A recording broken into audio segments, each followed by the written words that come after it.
Muhammad tortured a man for money. Muhammad tortured a man for money. This named Kinna, who knew where some money was hidden, and he refused to tell Muhammad after Muslims had won the battle against his town. Here's what happens. When Muhammad asked him about the rest, he refused to produce it. So they knew this man knew where the money was hidden, and he wouldn't tell them where the rest of the money was hidden. When Muhammad asked him about the rest, he refused to produce it. So the apostle gave orders to Al-Zubair bin al-Awam, torture him until you extract what he has. So he kindled a fire with flint and steel on his chest until he was nearly dead. Then the apostle delivered him to Muhammad bin Maslama, and he struck off his head in revenge for his brother Mahmud, who had been killed in the battle. So think about this.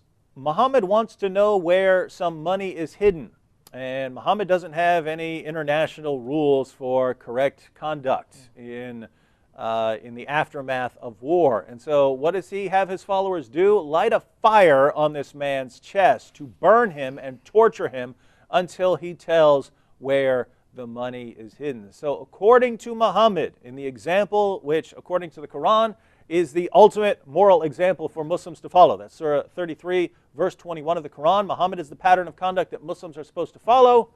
You can torture a man to extract information from him. You can torture him in the most brutal ways, and then when you've gotten what you want, you can chop off his head in revenge for other Muslims who've been killed at the hands of the unbeliever.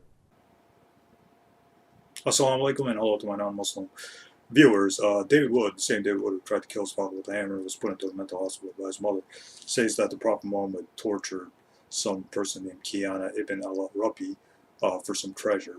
And he cites this book, The Life of Muhammad, translation of Ibn Sa'd, Sirat Rasulullah by Al-Fakir.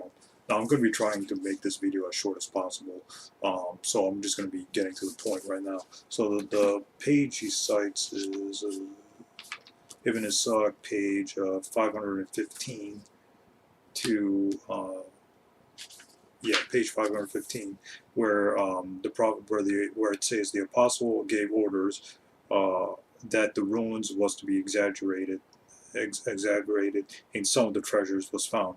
When he asked him about the rest, he refused to produce it, so the apostle gave orders to Zubair ibn al-Awam, torture him until you extract what he has. So he kindled a fire with flint and steel on his chest until he was nearly dead. Then the apostle delivered him to Mahmud ibn Maslama, and he struck off his head in revenge for his brother Mahmud. So basically, reading from this book, I'm looking at the first sentence, and it just says the rest of the affair of Khyber, and then it just says Kinna bin Rab, who was the custody of the treasure of Bani al-Nadir, yada yada yada. So basically, this story starts without any kind of isnad or chain of transmission. Now, in Islam and any kind of hadith, you need a chain of transmission to verify whether that story or hadith about the Prophet Muhammad or any other figure in Islam, whether it's authentic or not. So Islam is the only religion that has a chain of transmission, reliable chains of transmission going back to figures of Islam, not just the Prophet, but Abu Bakr, Umar, Khattab, Uthman, etc., etc. So, anyways, when looking at this story, the beginning of the story, there's no chain of transmission for the story. There's no isnad for the story. So this story can be tossed out. The story is false because there's no chain of transmission for it. So we don't know how Ibn Sa'd got the story. We don't know if he collected it from unreliable narrators or reliable narrators. There's no chain of transmission for it. So it would be like this. It would be like me going on CNN, me becoming a reporter and going on CNN and saying, well, there's this alien spaceship crashed in New York. And when you say what my sources are, when people question me what my sources are, I don't give any answer. I just say, well, there's a spaceship and it crashed in New York. Now, do you think anybody in their right mind would believe me when I say that there's a spaceship that crashed in New York? If I'm on CNN, if I say that. If I said that without any kind of sources, CNN would fire me like within the next few minutes, because that's ridiculous. You need a lot extraordinary pieces of extraordinary claims require extraordinary pieces of evidence. So this story about the Prophet Muhammad, as sensational and brutal as it is, it needs evidence to support that it's true or not. So there's no evidence that it's true. There's no chain of transmission. There's no source for the story. So regardless, David Wood always cites from this book, The Life of Muhammad, translation of Ibn Ishaq Sirah Rasulullah by Alfred Gulam. And this whole source is weak anyways. It's not reliable anyway. So David Wood is just quoting a weak source anyways. So basically that story is false. Now, why was Kinna ibn al-Rab, why was he executed? He was executed because, first of all, he was a warmonger, and second of all, he actually killed somebody.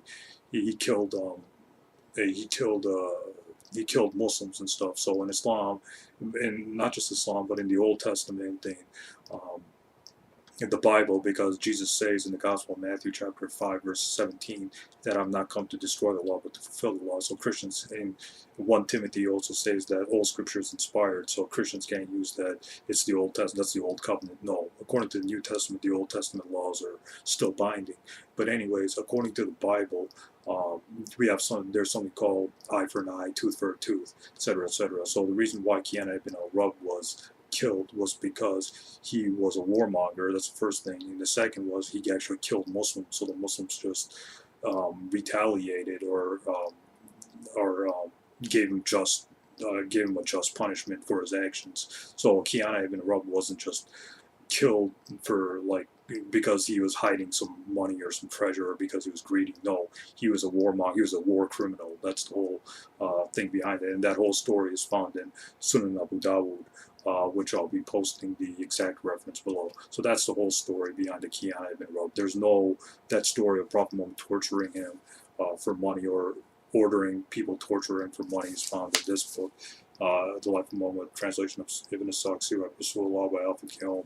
And that whole story is weak. It's a weak story, or there's no chain of transmission for that story, so that story is false. So this completely refutes that idea about Kinna ibn Rabi. Stay tuned for some more videos refuting Neil, who runs the Don't Convert It to Islam YouTube channel, which I'm going to be refuting one other video of his, and I'm going to be done with him for good. I'm not going to be addressing him anymore, and then I'll be making more videos, and then I'll talk about the future of this channel and where this channel is going. So stay tuned, some good videos ahead. Thanks a lot.